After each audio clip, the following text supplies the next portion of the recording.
people, my name is Rage, and welcome to the next episode of not Rage Question It at all. Don't question it, that's actually its name. I keep getting it confused because of what it used to be called and what it is called now, and it's just very stressful. It's not actually stressful at all, I'm just very, very stupid. Okay guys, you know how this works. I'll be answering a myriad of various questions sent in by you guys. You can send in your own questions, the email is in the description, but more on that towards the end of the show. Without any more prevarication or massive intros today, let's just get this thing started. The first question comes in from RV.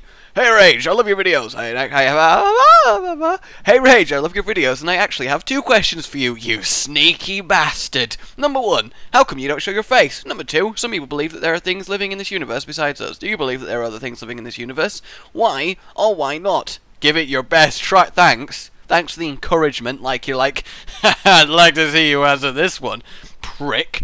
Right, as for point number one, I do show my face. I've shown my face in quite a few videos, and the only reason I'm not doing it right now in this very episode is because I don't have a way of showing my face as a face cam anymore. I also want to do an episode of Rage Don't Question It with my little brother on face cam with me, because I think that'd be hilarious to get him to read some questions, and you know, it'd be adorable. Yes, it would. So that's literally the only reason, because I physically can't do a face cam at the moment, and I have shown my videos. If my videos in faces before, you can just go see them. As for your other question, some people believe that there are things living in this universe besides us. Now, it's interesting the way you phrase that, because to start with, this is a very complex question that's going to require a fair amount of answering. Now, phrasing it in the sense of some people believe, I don't think that is a correct thing to say. As far as I am concerned, I think it is safe to factually state that with an almost certainty, there absolutely is other life in the universe. And the reason for my well, I don't want to say belief, because I don't think you can use belief or faith, etc. in the sense of other life in the universe. So if I accidentally say I believe, just know that obviously I don't mean it in that kind of sense. But what my opinion on this matter is, there are about 2 to 3 trillion planets in this universe. That's what most estimates place it at, probably more. Think about the number 3 trillion. Think of 3 trillion of anything. That is an incredibly large number. It is a mind-bogglingly big number. If you were to say to me, out of 3 trillion planets in the universe, only Earth has the capacity of supporting life, I just think that is a preposterous statement to make. 1 out of 3 trillion, that is a statistical near impossibility. So as far as I am concerned, I think it is just factually accurate to state that with near certainty there will be other planets in this universe that support life. I don't doubt for a second that that is true, okay? So as far as believing it or not, I would assert that yes, there is other life somewhere in the universe, because there not being would just be... just imagine it, just alone in the entire universe. That is not possible for that to have happened. It's just...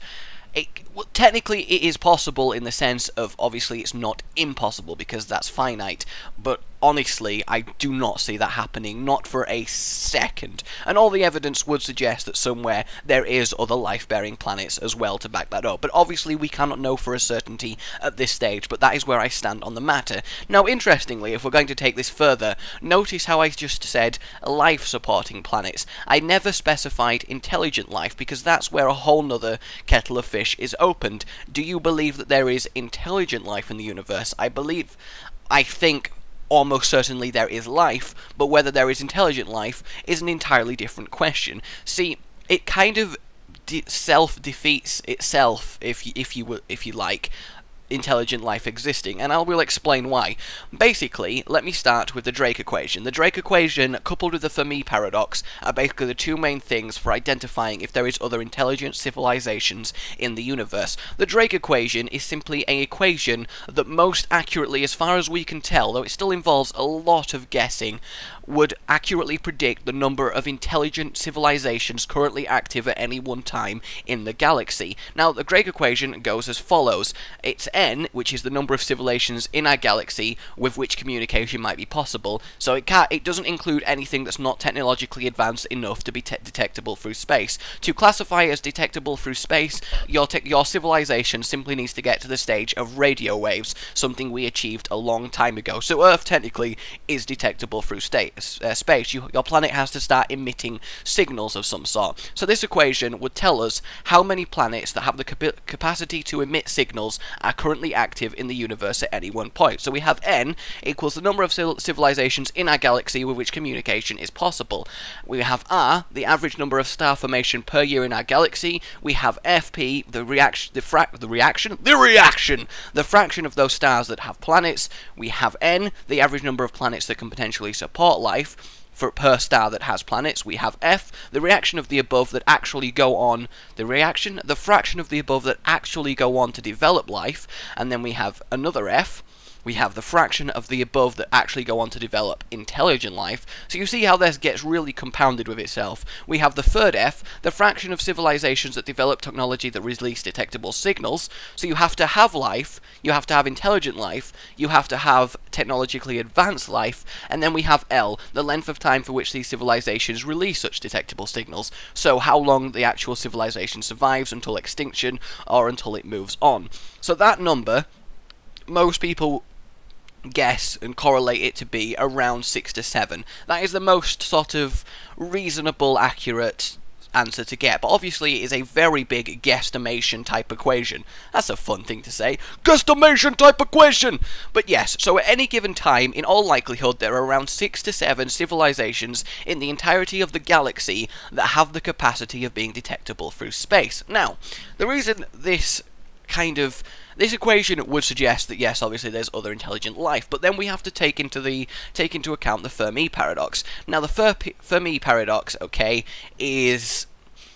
I will simplify it because it is really quite complex, but basically the Drake equation and the Fermi Paradox are at ends with each other because they both prove and disprove the existence of intelligent life simultaneously going against each other. It's really quite self-defeating when you compare the two. So the Fermi Paradox, how it works. The Earth is a very, very young planet. Our sun is very young. It's not even halfway through its life cycle. So the Big Bang happened and the universe started expanding and planets started being formed. If you think about a planet that was one of the first few planets to get formed near the very beginning of the universe, that planet will be at the very least millions of years older than Earth. Now if the planet is millions, perhaps billions of years, in all likelihood billions of years older than Earth, then it obviously would mean that life on that planet has had millions or billions of years longer to evolve, develop, and research new technologies. So you get to the point where if an intelligent civilization started billions of years before humans were even evolved, that would mean they are billions of years more technologically advanced than us. We're talking stuff that we can't even imagine. I mean, that makes, you know, at least in theory, sense that that would be something that could happen. If civilization started before us, they are going to be more technologically advanced than us. Now you get into why Fermi Paradox proves, well, not proves, but would suggest that there are no intelligent life in the universe. Now, this is because a civilization, once it gets advanced enough, would naturally use all of the resources on their planet and need the ability to colonize other planets. So once they unlock space travel, yes, unlock, they put 10 points into it, it's all good, and they start colonizing other planets, which is something they would have to do. Even if they didn't use all the resources on their home planet, their population would grow to a point where they need to colonize. Only a brutal civilization that calls its own people in order to remain on their home planet and somehow has invented infinite resources could avoid having to do this. So you have to colonize other planets. Now, even if a civilization colonized one planet every 10 years, or sent colony ships out at a rate of 0.002 of the speed of light, say once every 5 or so years, that civilization would still colonize the entire galaxy in less than 1 billion years, which would suggest, why haven't they bumped into us? If these intelligent civilizations that would need to colonize space are colonizing it at even a stupidly low speed rate, it would much likely be a much faster than that. They would have statistically already found us, which makes a quite interesting thought. if intelligent life exists, why haven't they bumped into us? Because they would have by necessity. Now, there are about 6 points that explain why this has not happened yet. Point number 1 is that the Earth is unique in all of the universe, which is what I was saying earlier, that I believe to be impossible. There is no way that our planet, out of all trillion, is completely unique. That just seems statistically almost just preposterous. It really, really does.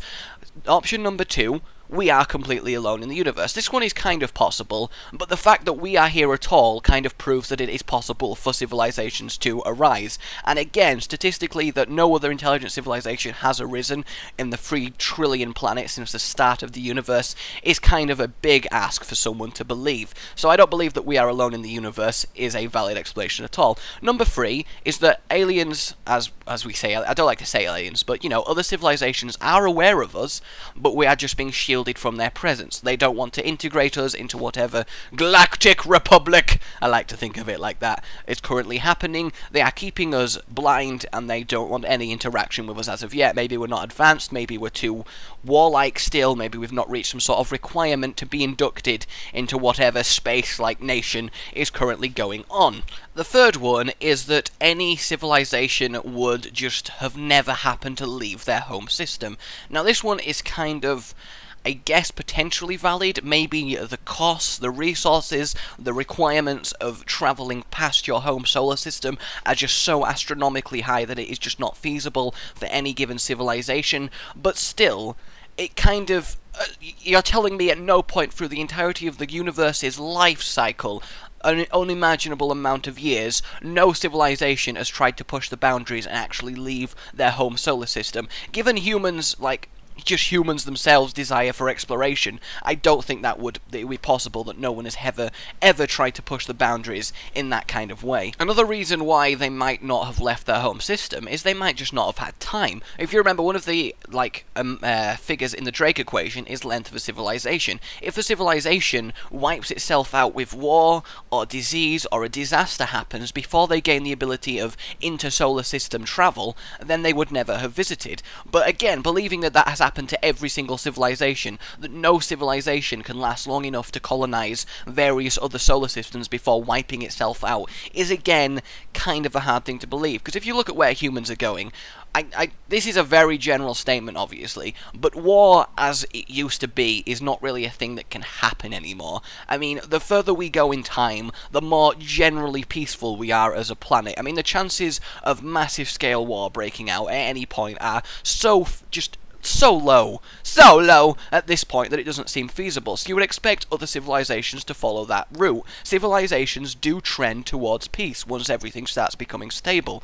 So that is another reason why that one is not something I completely buy. And then the final possible reason why we've never been visited is, obviously, I'm going to have to go with the conspiracy that they are already among us, and obviously various authority figures are trying to keep it quiet, which again is, I think, something that's not really that likely. But as you can see, the Drake equation would say that yes, there is other intelligent life, and they are able to communicate. The Fermi Paradox would suggest that there aren't. Reconciling these two theories is almost impossible. No one's being able to do it yet. So it is a very, very difficult question to answer. But in short, I think factually there is life in the universe, and in my opinion, I believe that there is intelligent life in the universe. So there we have it. So that was really quite a long question to answer. Let's have some rapid fire for the rest of the show. Next up, we have a question from GT! Yeah! What is the airspeed velocity of an unladen swallow? See, I can't really answer that question because you've not given me enough information. I need to know if it's African or European, otherwise I mean, I want to answer it, man, but I can't. You haven't. Is it African or European? I don't know what to tell you. I'm sorry.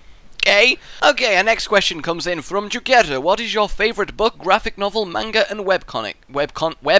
Why are they your favourite, and what in particular do you like about them? As far as favourite book goes, my favourite series of books, by far, are the Painted Man series. There's currently 3 out. It's going to be a series of 5 books, and they are absolutely phenomenal. I'm not going to explain what they are about, because I suck at explaining films, books, storylines in general. I make them sound bad. Know that they are absolutely amazing, and that you should try the Painted Man series. As far as graphic novel, manga, and webcomic, I've never read or seen any of those three things, would you believe it? So unfortunately, I cannot comment on them. Alright then, moving on. Next up, we have a question from RM. What decks do you play? What do you prefer the combat system in Yu-Gi-Oh! Over other TGCs? It's basically a Yu-Gi-Oh! Question.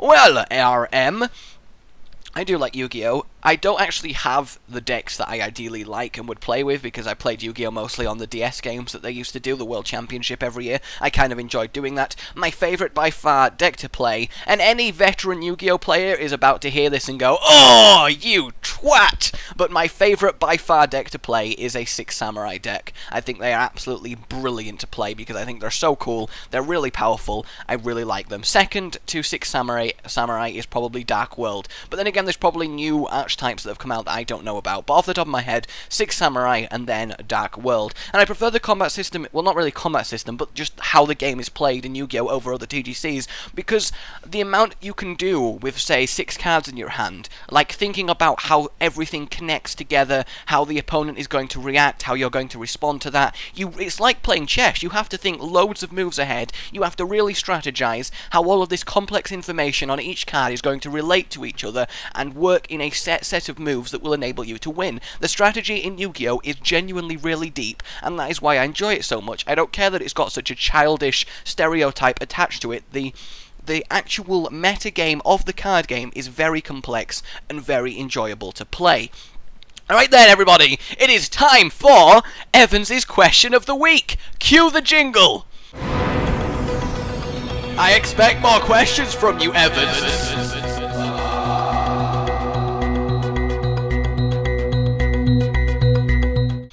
Now that the jingle has been played, Evans111 asks, how does it feel knowing that nearly 86% of the total votes in Quick Build were all for me? In all seriousness, what's happening with Fluke's rap battle? I've been fighting off the urge to upload a response because he is not going to do one, but I am so ready to step up the game. Yeah, be scared. Alright then, that's 86%. I'm sorry, but I have beat you more times in Quick Build than you have beaten me. Do you want to go again? Do you want to bring it? I will build so quickly that my hands will be a blur. You just don't even know. You were just such a... tried to off-the-fly rap there, but it kind of failed, honestly.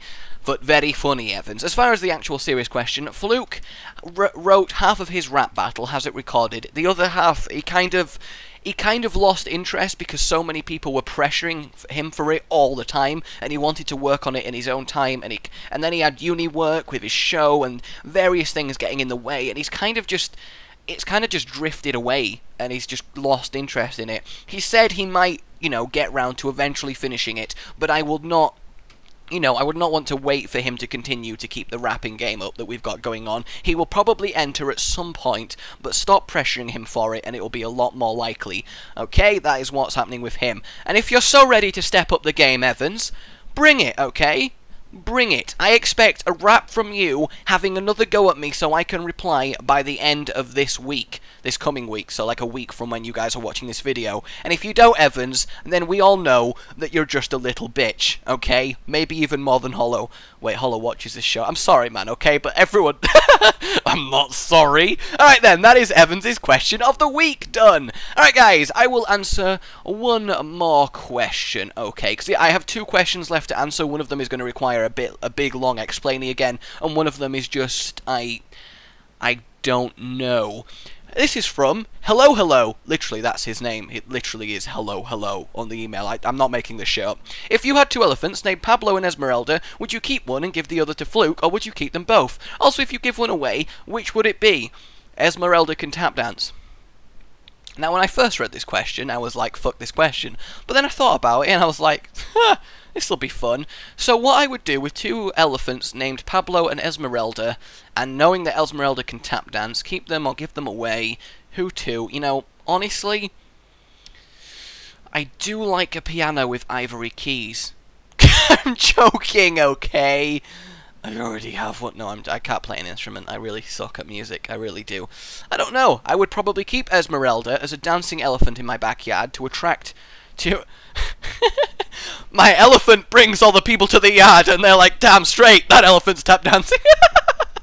And I would probably give Pablo to whoever won him in a sword fighting competition between all of my friends. There we go. Alright then, guys. That is it for today's Don't question it. God damn it. But remember, if you really want to, you can question it. The email is in the description. Send me stuff that requires complex answers, silly stuff, quick stuff, anything that you want, my opinion on news. You know the drill by now. Email me in the description. Alright then, guys. My name has been RageGamingVideos. Remember to like, favourite, and share. I did want to do more questions today, but that aliens thing really got me going, because I love discussing aliens. I really, really do. But yes, my name has been RageGamingVideos. Remember to like, favourite, and share. I will see you all next time. Goodbye.